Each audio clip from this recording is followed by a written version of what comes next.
ونسلم على سيدنا ومولانا محمد رسول النبي الأمين المكين الحنين الرؤوف الرحيم.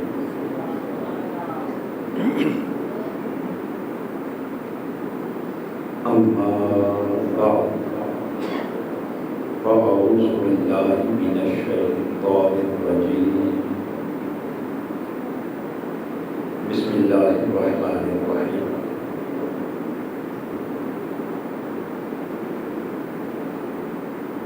قال الله تعالى في القرآن المجيد: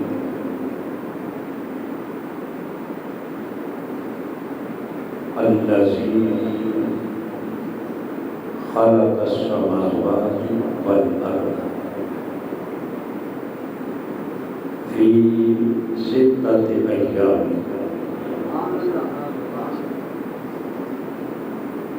ثم استوى على العرش يعلم ما يلج في الأرض وما يخرج منها وما ينزل من السماء وما يعرج فيها هو معكم أينما كنتم والله بما تعملون بصير. صدق الله مولانا العظيم.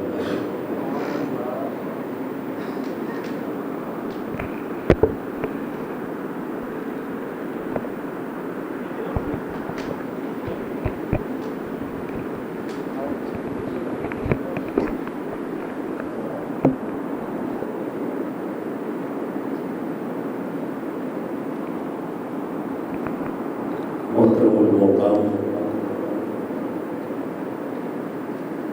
حضرت علامہ مفتی غلام مصطفیٰ سلطانی صاحب،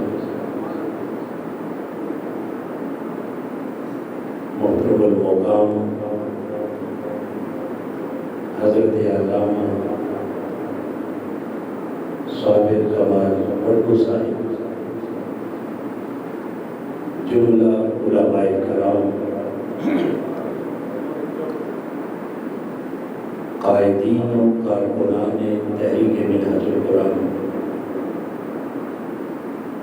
اور معزز حاضرین و سامعین، اللہ رب العزت کا بے حد و بے حساب احسان ہے جس کی توفیق سے آج ہم درس عرفان القرآن کی اس بڑی ہی مقدس، مبارک اور پاکیزہ مجلس میں حاضر ہیں۔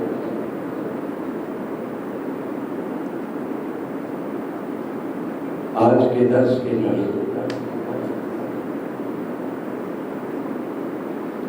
قرآن مجید کی سورہ الحدید کی آیت نمبر 4، جس میں خالق کائنات نے اپنی شان خالقیت اور اپنی بے پناہ شان قدرت کا اعلان کیا اور اپنا تعارف کرواتے ہوئے ارشاد فرمایا: هو الذی، وہی تمہارا رب ہے، وہی تمہارا معبود ہے اور وہی تمہارا مسجود ہے۔ الوہیت کے لائق بھی وہی، بندگی کے لائق بھی وہی، پرستش کے قابل بھی وہی، سجدے اور عبادت کے لائق بھی وہی ہے۔ کون سا رب اور کیا ہے اس رب کی پہچان اور کیسے کرے اس خدا کی شناخت؟ خالق کائنات نے فرمایا: الذی خلق السماوات والارض، تمہارا رب وہ ہے جس نے زمین و آسمان کو پیدا فرمایا۔ یہ اس کی کوئی سیٹنگ ہو سکتی ہے، ڈبلنگ ہو رہی ہے بہت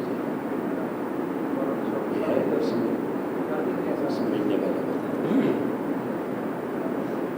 فرمایا رب وہ ہے جس نے زمین و آسمان کو پیدا فرمایا۔ خلق السماوات والارض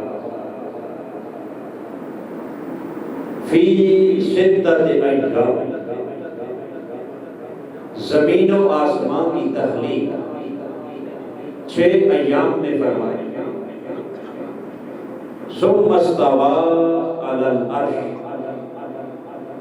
اور پھر وہ اپنی شان کے لائق عرش مولا پر جلوہ گر ہوا۔ اپنی شان کے لائق عرش پہ جلوہ گر ہوا،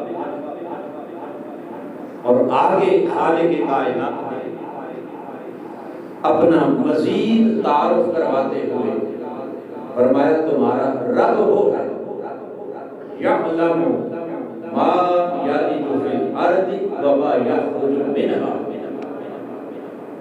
جو اسے بھی جانتا ہے جو زمین میں داخل ہوتا ہے، اور اسے بھی جانتا ہے جو کچھ اس زمین سے خارج ہوتا ہے۔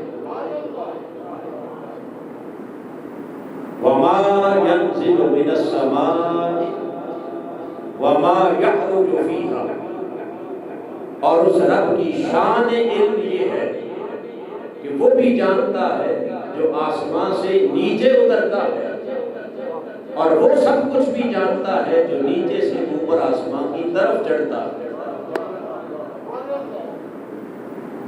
اور پھر فرمایا وہ معکم اینما کنتم، تم جہاں رہو خدا تمہارے ساتھ ہے، رب تمہارے ساتھ ہے۔ واللہ بما تعملون بصیر، اور تم جو کچھ کر رہے ہو وہ سب اس رب کی نگاہ میں ہے، یعنی تمہارا کوئی عمل خدا کی نگاہ سے پوشیدہ، وہ سب کچھ دیکھ رہا ہے۔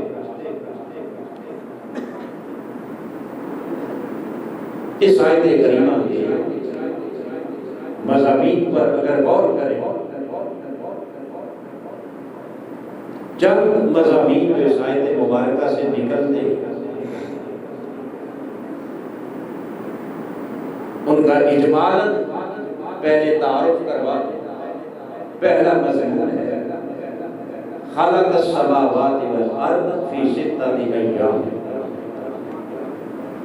زمین و آسمان کی تخلیق اور 6 ایام میں زمین و آسمان کا پیدا کیا جانا۔ تو ستۃ ایام سے مراد کیا ہے؟ پھر دوسرا اہم مضمون جو اس آیت کریمہ میں بیان ہوا وہ ہے ثم استوى علی العرش،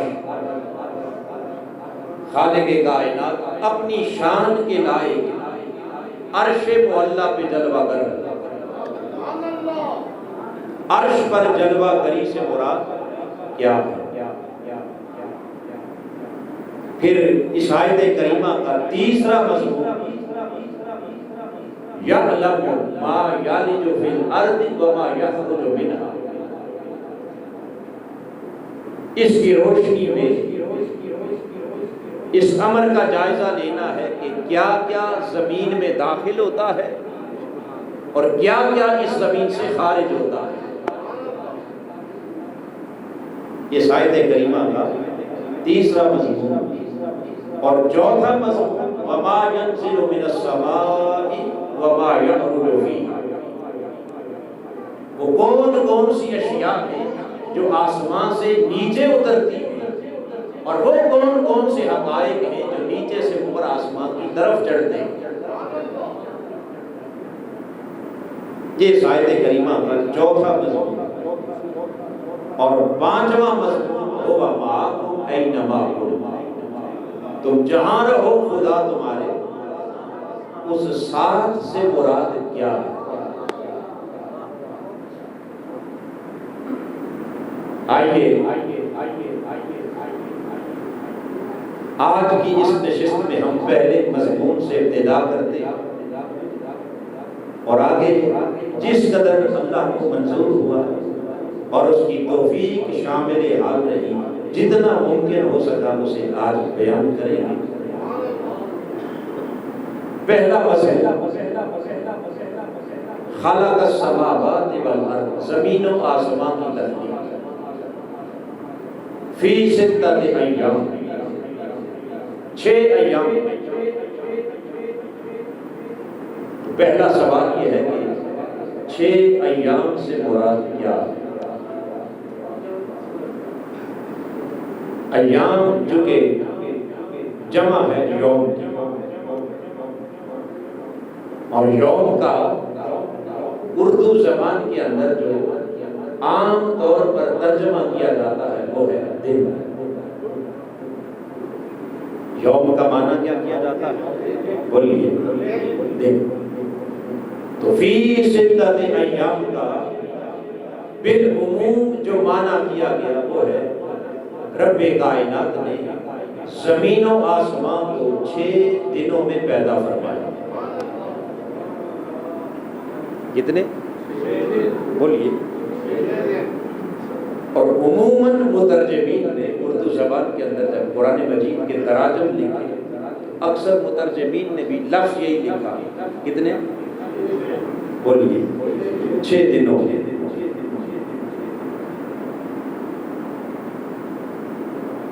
زمین و آسمان کو پیدا فرمایا۔ اب حاضرین محترم، جو سب سے پہلی بات سمجھنے والی ہے وہ یہ ہے کہ دن کیا ہے؟ بولیے، دن۔ اور یہاں میں آگے بڑھنے سے پہلے چونکہ ترجموں میں لکھا ہوا ہے 6 دنوں میں، عام بعض سادہ لوگ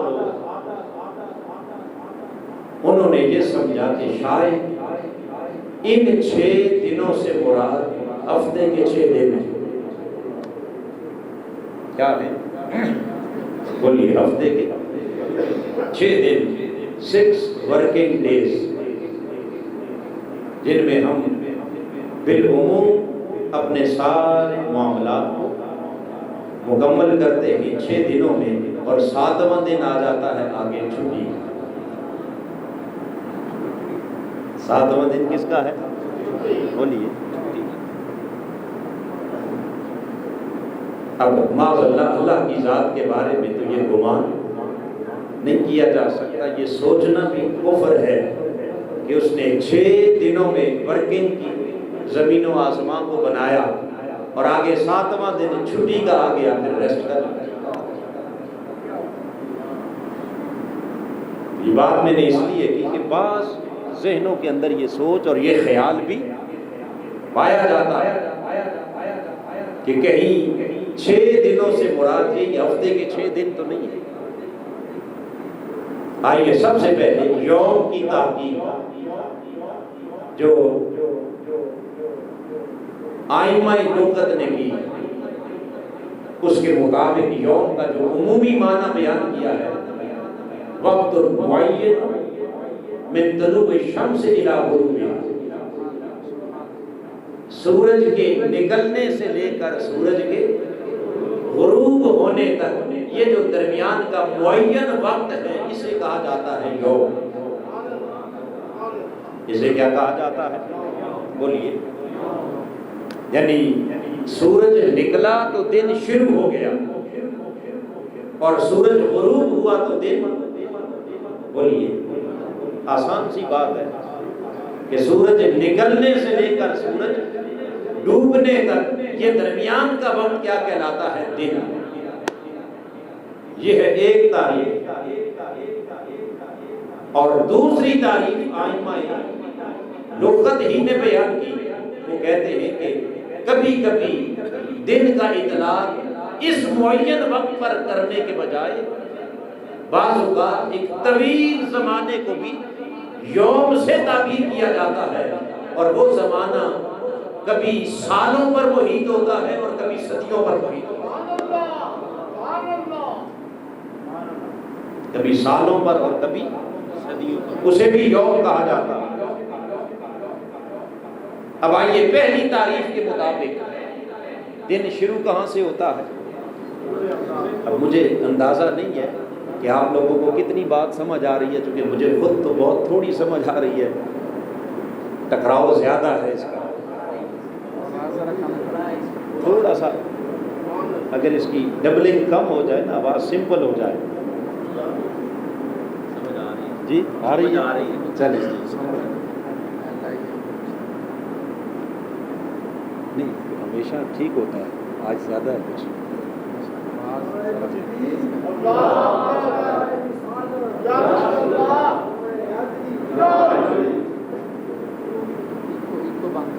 ایک کو بند کر، یہ سسٹم دوسرا ہے، اس میں تھوڑی سی اچھا اس طرح کے نہیں ہے جس طرح۔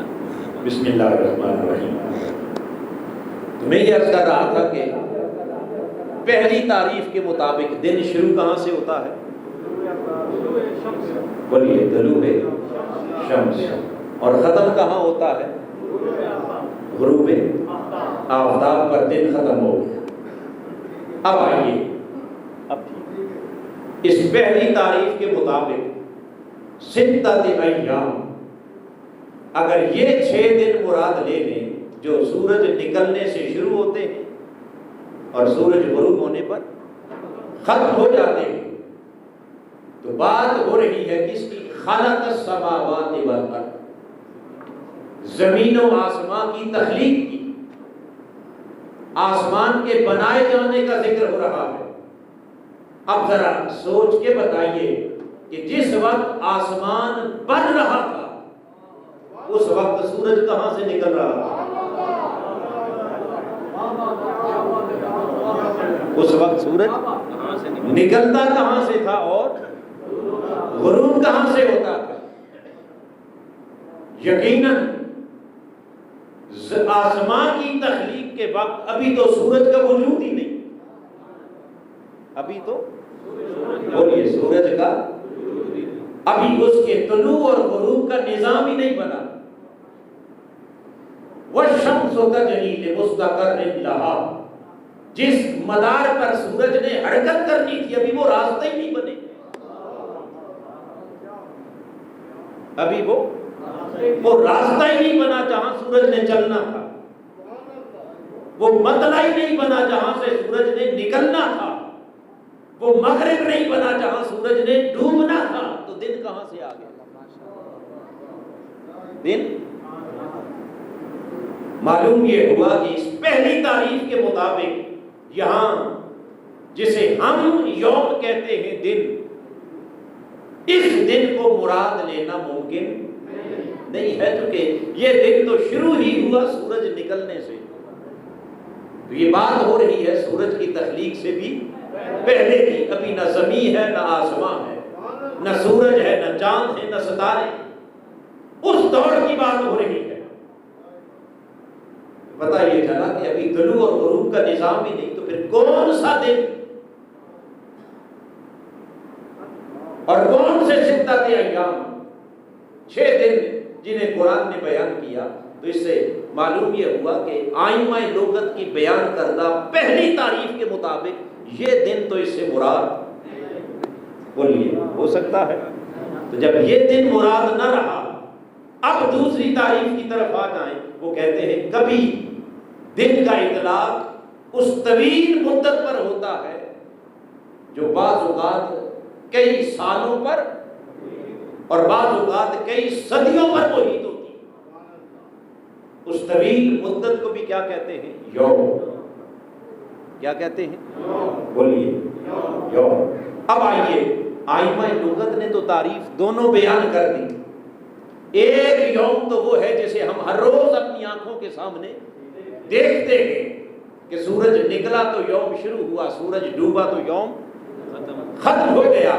اب دوسری تعریف جو انہوں نے کی اور کہا کہ ایک طویل زمانے کو بھی یوم کہتے ہیں، اس کی تائید ہم قرآن مجید سے لیتے ہیں اور رب کے کلام سے پوچھتے ہیں کہ کیا قرآن میں بھی کوئی ایسے یوم کا تصور ہے یا یوں ہی آئمہ لغت جو کہتے ہیں آنکھیں بند کر کے ان کی بات مان لیں؟ آئیے اس کی تائید کے لیے کیا قرآن مجید سے استفسار کرتے ہیں۔ خالق کائنات نے قرآن مجید کے دو مقامات، پہلا مقام ہے قرآن مجید کی سورہ السجدہ اور سورہ السجدہ کی آیت نمبر 5، پھر دوسرا مقام ہے قرآن مجید کی سورہ المعارج اور سورہ المعارج کی آیت نمبر 4۔ دونوں مقامات پر خالق کائنات نے یوم کا ذکر کیا۔ کس کا؟ اور اس یوم کی مقدار بھی خود بیان کی، اس یوم کا زمانہ اور مدت بھی خود قرآن نے بیان کی۔ سورہ سجدہ میں کہا فی یوم کان مقدارہ الف سنہ، فرمایا لوگوں ایک ایسا دن بھی آنے والا ہے، کہنے کو تو یوم کہلائے گا مگر اس کی مقدار کیا ہوگی؟ الف سنہ، 1000 سال کے برابر ایک دن ہوگا۔ کتنے زمانے کا دن ہوگا؟ بولیے 1000 سال کا دن۔ یہ ایک تعریف قرآن نے بیان کی یوم کی، اور دوسرا مقام قرآن مجید کی سورہ المعارج اور اس کی 4 آیت کریمہ میں پھر ایک یوم کا ذکر کیا، فرمایا فی یوم کان مقدارہ 50 الف سنہ۔ لوگوں آگے ایک ایسا دن بھی آنے والا ہے کہ کہلانے کو یوم ہی کہلائے گا مگر اس کی طویل مدت اور اس کی مقدار کا عالم یہ ہے کہ وہ ایک دن 50,000 سالوں پر مشتمل ہے۔ کتنے زمانے پر؟ پھر بولیے۔ تو پتہ یہ چلا کہ لغت قرآنی میں کبھی 1000 سالوں کو یوم کہا جاتا ہے اور کبھی 50,000 سالوں کو بھی یوم سے تعبیر کیا جاتا ہے۔ اس سے معلوم یہ ہوا کہ یوم فقط دن کی یہ مدت نہیں جسے ہم دیکھ رہے ہیں کہ سورج نکلا تو یوم شروع ہو گیا، ڈوبا تو یوم ختم ہو گیا۔ قرآن نے کہا کہ کبھی یہ یوم 1000 سال کا بھی ہوتا ہے اور کبھی یہ یوم 50، اور جس یوم کی بات قرآن نے کی اس سے مراد یوم قیامت۔ کون سا یوم ہے؟ بولیے یوم۔ اب چونکہ یوم قیامت کی بات آ گئی تو میں تھوڑا سا ایک قدم آپ کو اور بھی آگے لے چلتا ہوں۔ یہاں تک تو قرآن نے کہہ دیا کہ یہ قیامت کا دن کسی کے لیے 1000 سال کا ہوگا اور کسی کے لیے بولیے 50,000 سالوں کا۔ 2 مدتیں قرآن نے بیان کی۔ اب آئیے اسی یوم قیامت کی 2 مدتیں میرے آقا نے بھی بیان کروائی۔ کتنی؟ اس کی 2 مقداریں قرآن نے بیان کی اور 2 مقداریں حدیث میں میرے آقا نے بھی بیان فرمائی۔ اور وہ 2 مقداریں کیا ہیں؟ فرمایا لوگوں یہ نہ سمجھنا کہ سبھی کے لیے 1000 سال کا دن یا 50,000 سال کا دن، اس میں کوئی شک نہیں۔ قرآن نے کہہ دیا کہ کسی کے لیے 1000 سال اور کسی کے لیے 50,000 سال، مگر میرے آقا نے فرمایا میری امت کے کئی خوش نصیب ایسے بھی ہوں گے کہ جن کے لیے وہ پورا یوم قیامت اتنی دیر میں گزر جائے گا، ما بین الظہر والعصر، جتنا وقت نماز ظہر سے لے کے نماز عصر تک ہوتا ہے، بس اتنے دورانیے میں وہ پورا یوم قیامت گزار دیا۔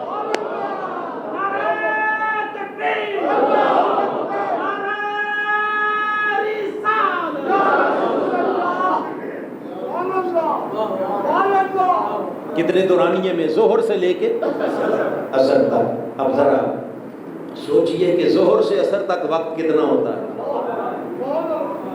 بولیے وقت کتنا ہوتا ہے؟ موسموں کے بدلنے کے ساتھ کبھی تھوڑا ہوتا ہے کبھی زیادہ، مگر میکسیمم گرمیوں کے اندر بھی اگر ٹائم لے لیں تو ظہر اور عصر کے درمیان تقریباً کوئی 5 گھنٹوں کا وقت ہوتا ہے، 4 سے 5، کبھی 3 گھنٹوں کا، کبھی 3.5، کبھی 4، اور کبھی یہی ہوتا ہے یا زیادہ؟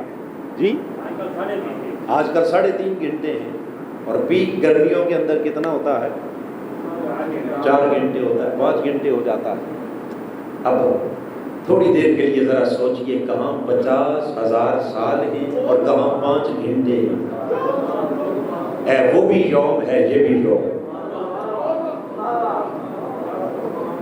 ہے، وہ بھی یوم قیامت ہے، اور ہے یہ بھی وہی یوم قیامت ہے۔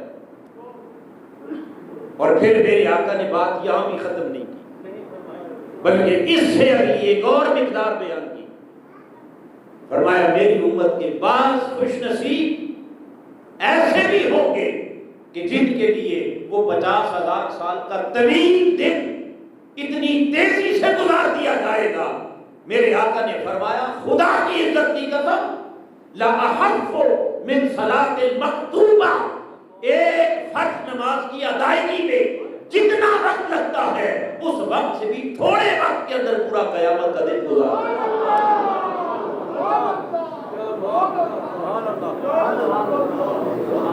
ایک فرض کی ادائیگی میں، اور فرض نماز میکسیمم فرائض کتنے ہیں؟ 4 کتنے ہیں؟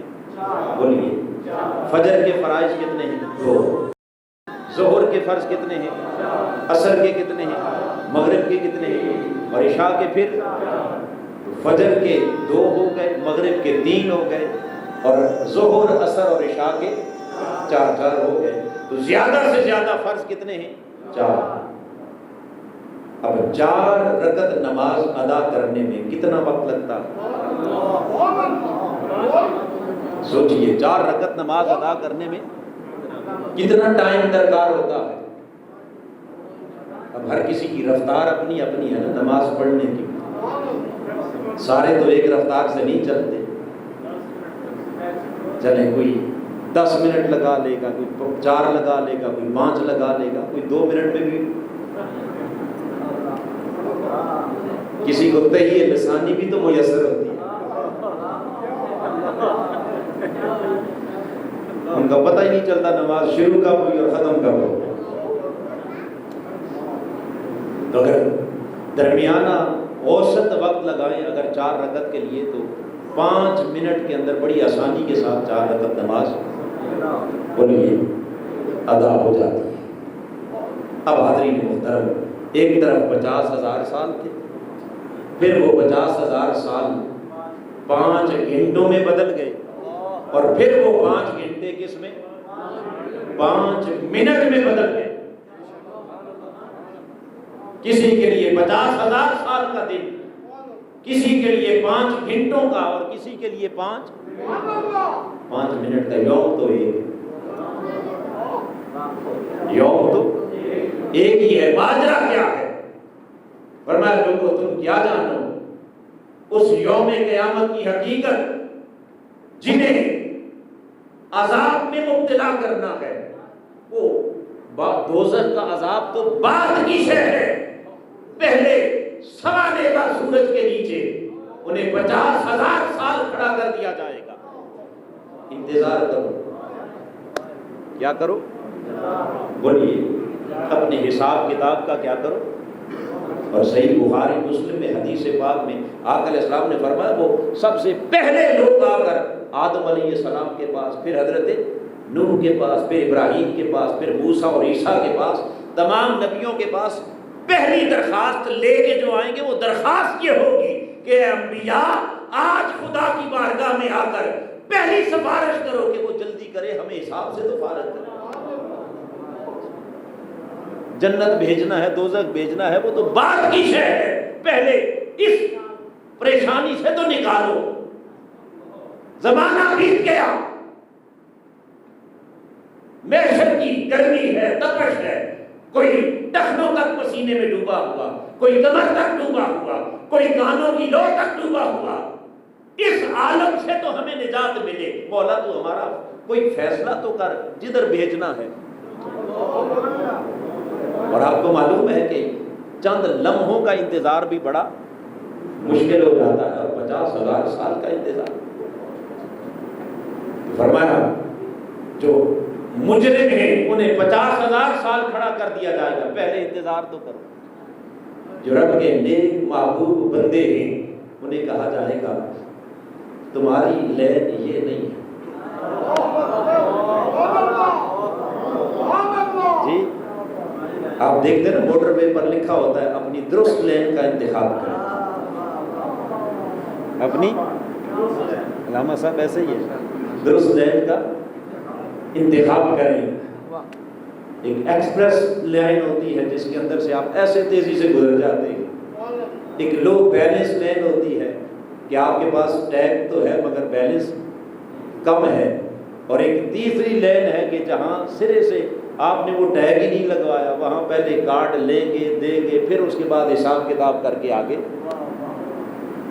ایک چھوٹی سی مثال میں نے دنیا کی آپ کے سامنے رکھی، تو یہاں اگر سب کے لیے سسٹم ایک نہیں تو قیامت میں ایک کیسے ہوگا؟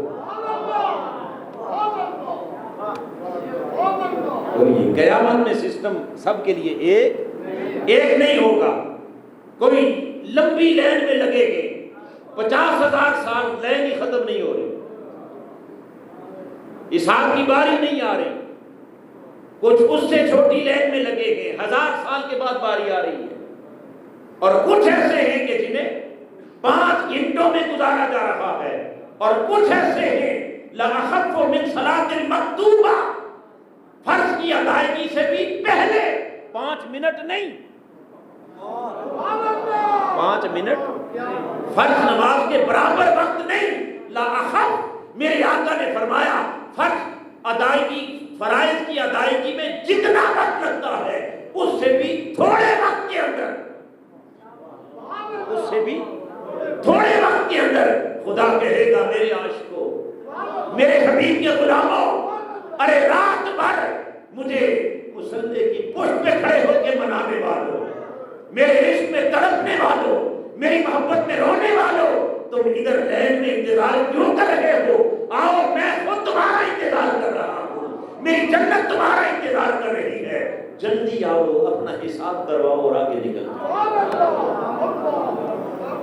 وہ 5 منٹ سے بھی پہلے فارغ ہو کے جا رہے ہوں گے، دن تو ایک ہی ہے، دن تو، اور اس کا ایک دوسرا اینگل بھی ہے، اور وہ اینگل کیا ہے کہ چونکہ ہر کسی نے حساب دے کے جانا ہے، ہر کسی نے کیا حساب دے کے جانا ہے، لہذا جس کا جتنا لمبا حساب ہوگا اسے وقت بھی اتنا چاہیے ہوگا، اور جس کا جتنا چھوٹا حساب ہوگا اسے وقت بھی، بولیے وقت بھی۔ دنیا میں ہم بڑے خوش ہوتے ہیں کہ یہ اتنا بینک بیلنس جائیدادیں فلاں فلاں فلاں، یہ کروڑوں اربوں کھربوں، بنا لیں حساب، ایک ذرے کے برابر بھی کوئی شے بغیر حساب سے تو آپ کو گزرنے نہیں دیا جائے گا، تو جتنا لمبا حساب ہوگا اتنا وقت چاہیے ہوگا، اور جس غریب کے پاس حساب ہے ہی کوئی، جس کے پاس بولیے حساب دینے کے لیے ہے ہی کچھ نہیں، مشکل سے اپنی زندگی کے دن گزار رہا ہے اور لمحہ لمحہ اللہ کی اطاعت میں گزار رہا ہے، اب بتائیے اسے 50,000 سال کیوں کھڑا کیا جائے؟ تو جتنا حساب کم ہوگا اتنا وقت بھی، بولیے اب یہ 4 مقداریں، 2 قرآن نے بیان کی، 2 حدیث میں، اور پھر 5ویں مقدار بھی میرے آقا نے بیان کی۔ یہ تو وہ لوگ ہیں کسی کا حساب تھوڑا ہے، کسی کا حساب، سیدنا فاروق اعظم رضی اللہ تعالیٰ عنہ آپ ہمیشہ ایک نصیحت کیا کرتے تھے، اور وہ فرماتے تھے حاسبوا انفسکم قبل ان تحاسبوا، لوگوں اللہ کے دربار میں حساب دینے سے پہلے اپنا حساب خود کر لیا،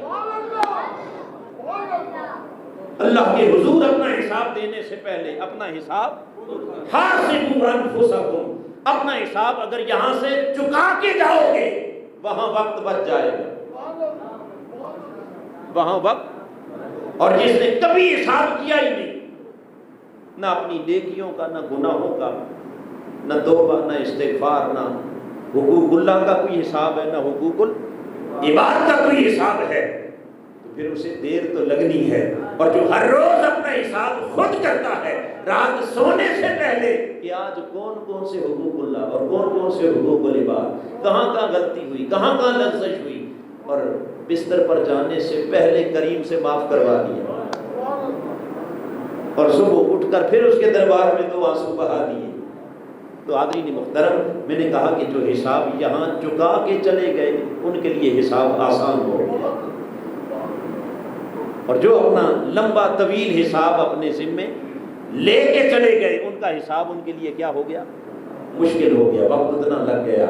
اور ایک 5واں طبقہ جس کو میرے آقا نے فرمایا ان اللہ وعدنی ان یدخل من امتی 70,000 لا حساب علیہم ولا عذاب، میری امت کے 70,000 اولیاء اور خوش نصیب ایسے بھی ہوں گے، میرے آقا نے فرمایا خدا نے وعدہ کر رکھا ہے کہ جن سے کوئی حساب لیا ہی نہیں جائے، انہیں بغیر حساب کے گزار دیا جائے۔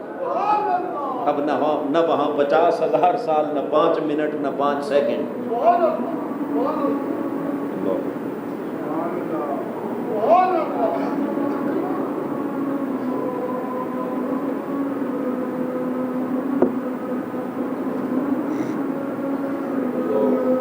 اللہ اکبر، بسم اللہ الرحمن الرحیم۔ حاضرین محترم، میں یہ عرض کر رہا تھا کہ یہ ساری بات کہاں سے چلی تھی؟ یوم سے۔ کہاں سے؟ بولیے، یوم۔ تو یوم کبھی گھنٹوں پر محیط ہوتا ہے، کبھی منٹس کا بھی یوم ہے، اور کبھی سالوں کا بھی، اور کبھی صدیوں کا بھی۔ اب اس ساری گفتگو کے بعد معلوم یہ ہوا کہ جن 6 ایام کی بات قرآن نے کی، فی 6 ایام، اس سے مراد یہ ظاہری دنیا کا دن تو مراد لیا نہیں جا سکتا، کیونکہ اس دن کا تو وجود نہیں تھا۔ اور یوم سے مراد اگر ایک طویل زمانہ اور ایک مدت لے لیں، ایک طویل زمانہ اور مدت لے لیں، اور وہ 50,000 سالوں کی بھی ہے اور 1000 سال کی بھی ہے۔ اب یوم کا یہ دوسرا معنی اگر مراد لے لیں، اس معنی کی روح سے آیت کریمہ کا معنی ہوگا فی 6 ایام۔ رب کائنات نے زمین و آسمان کو 6 ادوار میں پیدا فرمایا، 6 دنوں میں نہیں بلکہ 6 ادوار میں، 6 زمانوں میں پیدا کیا، ہر دن ایک طویل زمانے پر مشتمل ہے، 6 ادوار میں اور 6 مراحل میں پیدا کیا۔ 6 بولیے، 6 مراحل میں پیدا کیا۔ اور یہی معنی ہمارے استاذ، ہمارے شیخ اور ہمارے قائد حضور شیخ الاسلام نے قرآن مجید کا جب ترجمہ کیا نا، عرفان القرآن، تو عرفان القرآن اٹھائے تو آپ نے یہی معنی لکھا فی 6 ایام۔ خدا وہ ہے کہ جس نے زمین و آسمان کو 6 ادوار میں پیدا فرمایا۔ کس میں پیدا فرمایا؟ اب 6 ادوار، 6 زمانے ہو گئے، 6 مرحلے ہو گئے۔ اتنی بات جب قرآن مجید سے سمجھ آ گئی، اب اگلا بڑا اہم سوال اور خاص توجہ طلب ہے، وہ یہ کہ باری تعالیٰ تم نے زمین و آسمان کو 6 زمانوں میں کیوں پیدا فرمایا؟ 6 زمانوں میں، 6 مرحلوں میں، اور 6 ادوار میں کیوں پیدا کیا؟ حالانکہ خالق کائنات وہ ہر شے پر کامل قدرت رکھنے والا ہے، علی کل شیء قدیر۔ ہم کسی کام کو کرنے کے لیے ہمیں وقت درکار ہوتا ہے کہ اس کام کو مکمل کرنے کے لیے ہمیں 6 مہینے چاہیے، اسے مکمل کرنے کے لیے 6 سال چاہیے، اسے مکمل کرنے کے لیے ہمیں 6 صدیاں چاہیے۔ مگر کیا رب کائنات کی کوئی مجبوری ہے؟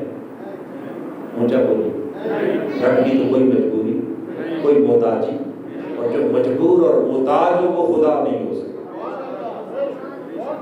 خدا نہیں ہو سکتا۔ اس کی تو شان یہ ہے اعلیٰ کل شیء قدیر، اس کی شان ہے فاعل لما یرید، جو چاہے جب چاہے جس لمحے چاہے کر ڈالے۔ اور سورہ یاسین میں خالق کائنات نے خود فرمایا انما امرہ اذا اراد شیئا ان یقول لہ کن فیکون۔ اذا اراد شیئا، جب وہ کسی شے کا ارادہ کر لیتا ہے، کچھ کرنا چاہتا ہے، تو اسے کرنے کے لیے کوئی طویل زمانوں کی ضرورت نہیں ہوتی، اسے ہفتوں مہینوں دنوں کی ضرورت نہیں۔ ان یقول لہ کن، ایک امر کن جاری کرتا ہے، بس اس کے کن کہنے سے وہ سب کچھ ہو جاتا ہے۔ کن کہنے سے سب کچھ، بولیے، تو نہ کوئی مجبوری ہے نہ کوئی محتاجی ہے، مگر سوال یہ ہے کہ باری تعالیٰ قادر ہو کر اور سب قوتوں اور طاقتوں کا مالک ہو کر تو نے امر کن سے بھی چاہتا تو زمین و آسمان بن جاتے، مگر کیا وجہ ہے کہ اس زمین و آسمان کو پیدا کرنے کے لیے تو نے 6 زمانے لگا دیے۔ کتنے؟ 6 زمانے، 6 ادوار اور 6 مراحل میں انہیں پیدا کیا، یعنی یک لخت نہیں پیدا کیا، انہیں 6 مرحلوں میں سٹیپ وائز پیدا کیا۔ پہلے ایک مرحلے میں، پھر دوسرے میں، پھر تیسرے میں، پھر تو 6 مراحل میں جا کے زمین و آسمان کی تخلیق مکمل ہوئی۔ یہ سب کچھ کرنے کی ضرورت کیا تھی؟ یہ سب کچھ کرنے کی ضرورت بولیے کیا تھی؟ آخر قرآن مجید نے 6 مراحل کا ذکر کیا، تو یقیناً اس کے پیچھے کوئی نہ کوئی حکمت تو ہوگی، کوئی نہ کوئی۔ بغیر حکمت کے تو اللہ کا کلام کسی شے کو بیان نہیں کرتا۔ تو وجہ کیا ہے؟ 6 ادوار میں کیوں پیدا کیا؟ اب اس کے پیچھے ایک نہیں 1000 حکمتیں ہو سکتی ہیں، اور ضروری نہیں کہ ساری حکمتیں ہمیں سمجھ بھی آتی، ہر حکمت تک انسانی ذہن پہنچ جائے، مگر ظاہراً 2 چیزیں آپ کی خدمت میں عرض کرنا چاہ رہا ہوں۔ پہلی بات، چونکہ قدیم فلاسفہ اور مناطقہ ان کا ایک زمین و آسمان کی تخلیق کے حوالے سے ایک نظریہ پایا جاتا تھا، اور وہی نظریہ چلتے چلتے آگے جدید سائنٹسٹ نے بھی اس نظریے کو اختیار کیا۔ پرانے دور کے جو منطقی اور فلسفی تھے ان کا یہ کہنا تھا کہ یہ زمین و آسمان ایک حادثے کے طور پر پیدا ہوا۔ کس کے طور پر؟ بولیے، ایک حادثہ ہوا، ایکسپلوژن ہوا، ایک دھماکہ ہوا، اور اس دھماکے کے نتیجے میں بس اوپر آسمان بن گیا، نیچے زمین بن۔ اب یہ فلاسفہ ہیں اور قدیم اہل منطق ان کا ایک نظریہ تھا، اور وہ نظریہ صرف انہی کا نہیں تھا، بلکہ میں نے عرض کیا کہ جدید سائنٹسٹ، موجودہ جو سائنسدان ہیں، ان میں سے بھی بعض اس نظریے کے قائل ہیں کہ زمین و آسمان کی تخلیق کیسے ہوئی؟ حادثے کے طور پر ایک دھماکہ ہوا، اور اس دھماکے سے ادھر آسمان بن گیا، نیچے کیا بن گئی؟ زمین بن گئی۔ خالق کائنات نے سب سے پہلے اس باطل نظریے کو رد کرتے ہوئے کہ یہ زمین و آسمان یہ کسی دھماکے کا نتیجہ نہیں، یہ کسی حادثے کے طور پر وجود میں نہیں آئی، بلکہ فی ستۃ ایام کہہ کر خالق کائنات نے فرمایا اس کے پیچھے اس قادر مطلق کا ارادہ کار فرما ہے۔ اس زمین و آسمان کی تخلیق کے پیچھے اس رب کا کیا عظیم ارادہ، اور اس ارادے کو عملی جامہ پہنانے کے لیے اس نے کوئی حادثہ اور دھماکہ نہیں کیا، بلکہ اس کے پیچھے ایک طویل منصوبہ بندی ہے، ایک پلاننگ ہے، اور یہ اس کی تخلیق کا ایک حسین شاہکار ہے۔ رب کائنات نے اس نظریے کو رد اس لیے کیا کہ خالق کائنات نے اس زمین و آسمان کی تخلیق کو اپنی الوہیت کی دلیل کے طور پر پیش کیا۔ کس کے طور پر؟ دلیل کے طور پر کہ لوگوں آؤ، اگر خدا کو پہچاننا چاہتے ہو تو اس زمین و آسمان کی تخلیق میں غور کرو۔ کیا کرو؟ تخلیق میں کیا کرو؟ اب دعوت فکر دی جا رہی ہے، مجھے سوچ کے بتائیے کہ جو شے ہو ہی بے مقصد، جو شے ہو ہی بے مقصد بیکار، اور اسے بنانے کا آپ کا ارادہ ہی نہ ہو، اچانک آٹومیٹک خود بخود ایک دھماکے، ایک حادثے کے نتیجے پر کوئی شے اگر وجود میں آ جائے تو اس میں غور کرنے کی کیا ضرورت ہے؟ میں ایک مثال دیتا ہوں. آپ جا رہے ہیں، آپ راستے میں گزر رہے ہیں اور گزرتے ہوئے یوں آپ کے پاؤں کی ٹھوکر لگی اور پتھر کا، مٹی کا، اینٹ کا کوئی روڑا آپ کے پاؤں سے ٹکرایا، ٹھوکر لگی اور روڈ کے ایک طرف سے اٹھ کر دوسری طرف جا کے پڑ گیا.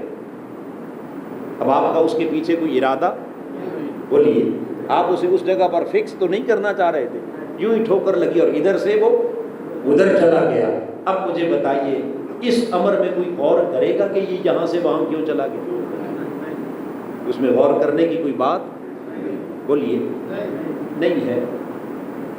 ویسے ٹھوکر لگی، یہاں سے وہاں چلا گیا، بس بات ختم ہو گئی. لیکن اگر آپ ایک پتھر کو اٹھا کر خود ایک خاص جگہ پر کیا کرتے ہیں، نصب کرتے ہیں دیوار میں، اس میں ہر جہت سے غور کرتے ہیں، فکر کرتے ہیں کہ یہ درست لگا یا، بولیے یہ یہاں اچھا لگتا ہے یا نہیں لگتا، یہاں سجتا ہے یا، بولیے یہ ہر غور و فکر اس کام پر کی جاتی ہے جس کے پیچھے کوئی نہ کوئی ارادہ کار فرما ہو. اور جو غیر ارادی طور پر کام خود بخود ہو جائے اس میں غور کرنے کی ضرورت.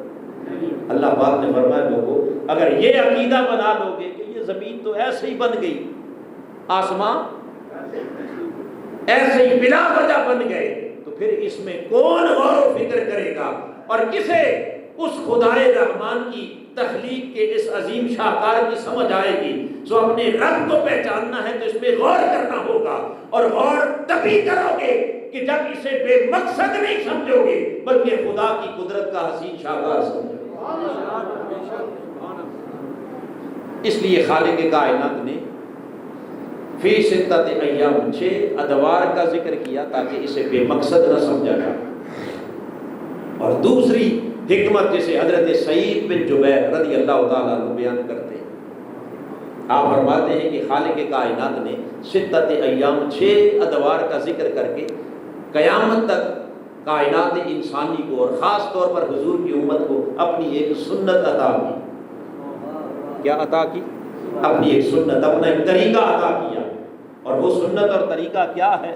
خالق کائنات نے فرمایا لوگوں آؤ ذرا دیکھو تو صحیح کہ میں نے اس زمین و آسمان کو قادر ہو کر یک لخت نہیں بنایا بلکہ 6 مرحلوں میں، 6 ادوار میں، 6 زمانوں میں سے تخلیق کیا.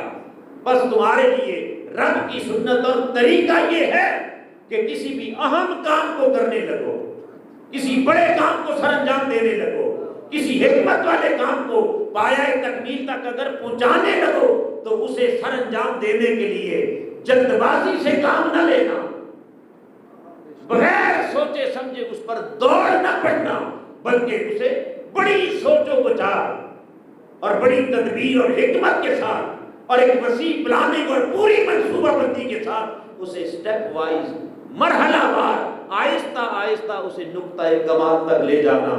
جب سوچ و بچار کر کے مختلف مراحل سے گزار کر کام کو مکمل کرو گے تو ایٹ دا اینڈ تمہیں کبھی اس پر شرمندگی، ندامت نہیں ہوگی.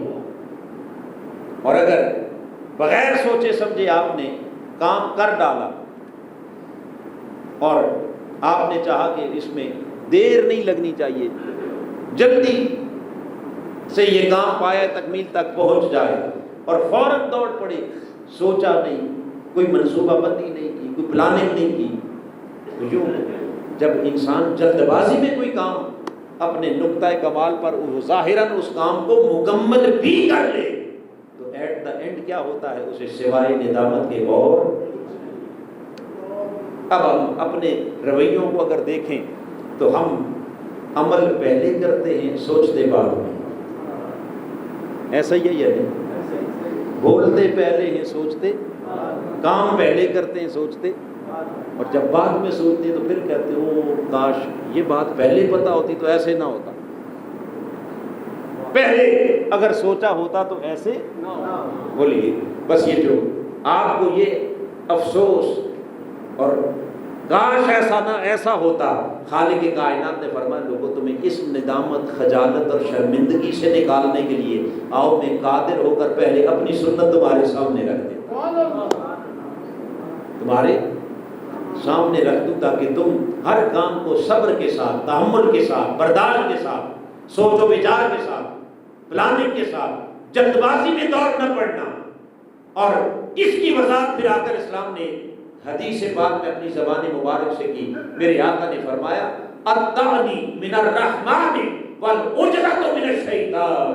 کسی بھی کام کے اندر سوچ و وچار، غور و فکر، تدبر اور اسے بڑے آہستہ آہستہ مرحلہ وائز پایہ تکمیل تک پہنچانا، فرمایا یہ رحمان کی طرف سے ہے.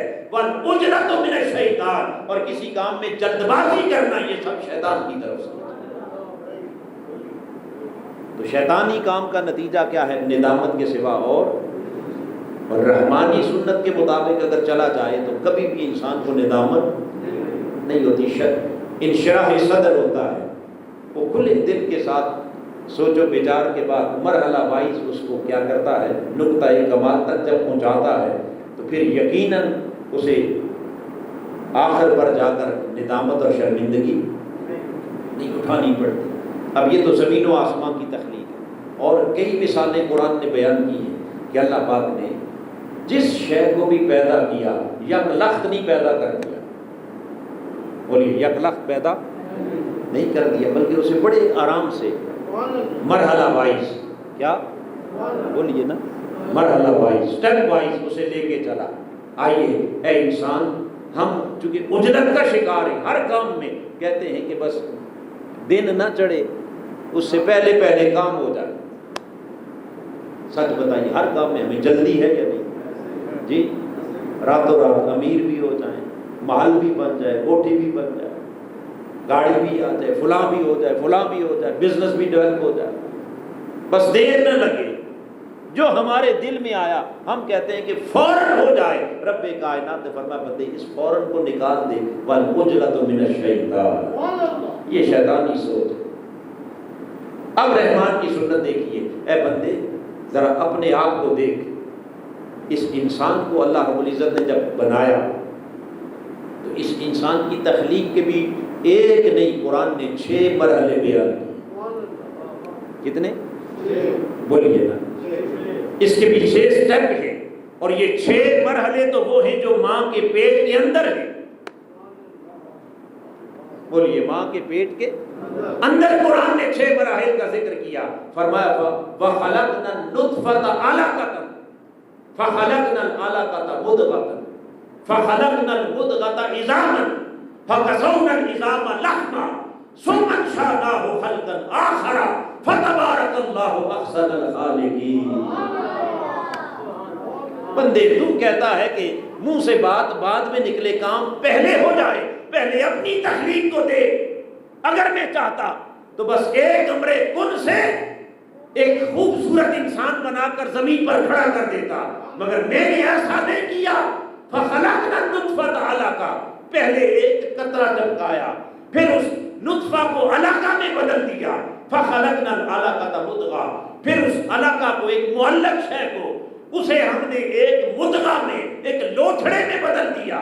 فَخَلَقْنَا الْمُضْغَةَ عِظَامًا، پھر اس لوتھڑے کے اندر ہم نے ہڈیاں پیدا کی. فَكَسَوْنَا الْعِظَامَ لَحْمًا، پھر ان ہڈیوں کے اوپر ہم نے گوشت چڑھایا، اس کے اعضاء بنائے. ثُمَّ انشَأْنَاهُ خَلْقًا آخَرَ، پھر ہم نے سر سے پاؤں تک ایک حسین انسان پیدا کیا. فَتَبَارَكَ اللَّهُ أَحْسَنُ الْخَالِقِينَ. ذرا دیکھ تو صحیح اس خدا کی قدرت کا نظارہ. اگر وہ چاہتا تو ایک کن سے انسان لا کے نہیں کھڑا کر سکتا، مگر کہاں سے شروع کیا اور کہاں جا کر انسان کی پورے وجود کو مکمل کیا. یہ تو سب کچھ کہاں ہے؟ ماں کے پیٹ کے اندر. اب انسان کو پیدا کس لیے کیا؟ قرآن کہتا ہے وَمَا خَلَقْتُ الْجِنَّ وَالْإِنسَ إِلَّا لِيَعْبُدُونِ. کس کے لیے؟ اونچا بولیے. عبادت کے لیے پیدا کیا. تو کیا پیدا ہوتے ہی سیدھا اس کو مصلی پر کھڑا کر دیا؟ اب بولیے. مقصد تو عبادت تھا. تو خدا چاہتا تو پہلے دن انسان کو بنا کر کہاں کھڑا کر دیتا کہ تجھے عبادت کے لیے بنایا، کر عبادت، مگر اسے دنیا میں لانے سے پہلے 6 مرحلے کہاں رکھے؟ ماں کے پیٹ کے اندر، پھر دنیا میں لا کر ماں کی گود کے اندر 2.5 سال تک رب کائنات نے فرمایا اب تیری خوراک تیری ماں کا دودھ رکھا، پھر اس کا بچپن شروع ہوا، پھر اس کا لڑکپن شروع ہوا، پھر جا کر 12 یا 14 سال کے بعد وہ بالغ ہوا، اور اس بلوغت کی عمر کو پہنچنے کے بعد اب حکم دیا کہ میری کیا کر۔ تو دنیا میں انسان کو لا کر بھی جس مقصد کے لیے لایا تھا اس مقصد پر لانے کے لیے پھر کتنا زمانہ لگ گیا؟ بولیے کتنا زمانہ؟ 12-14 سال لگے، پھر بالغ ہوا، پھر عبادت کروائی۔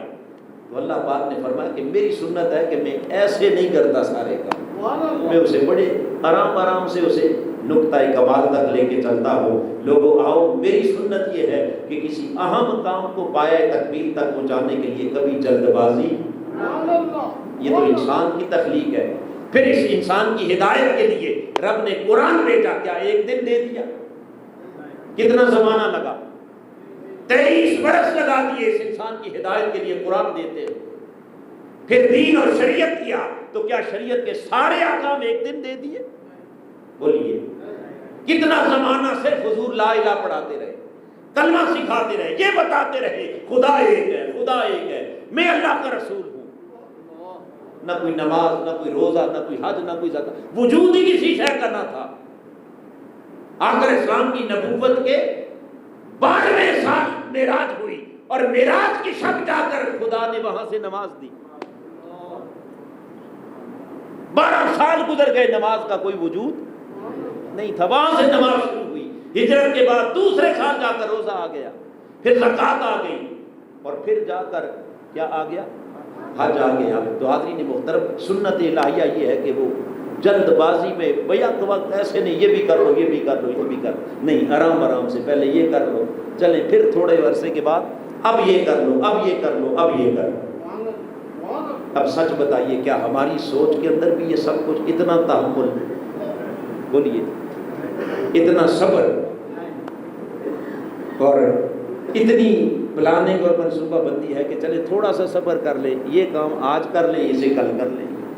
ہم کیا کہتے ہیں کہ سب کچھ ابھی ہو جائے، نتیجہ کیا ہوتا ہے کہ جب سب کچھ ابھی ہو جائے تو پھر کچھ بھی نہیں ہوتا، پھر سوائے تباہی، بربادی اور ہلاکت کے اور کچھ نہیں۔ تو یہ ستت ایام، 6 ادوار میں زمین و آسمان کی تخلیق میں اللہ پاک نے انسان کو پیغام یہ دیا کہ اے بندے، جو اہم امور ہیں انہیں جلد بازی میں کبھی برباد نہ کرنا، بلکہ انہیں بڑی حکمت اور تدبیر کے ساتھ پایہ تکمیل تک پہنچانا، بڑے صبر اور تحمل کے ساتھ چلنا۔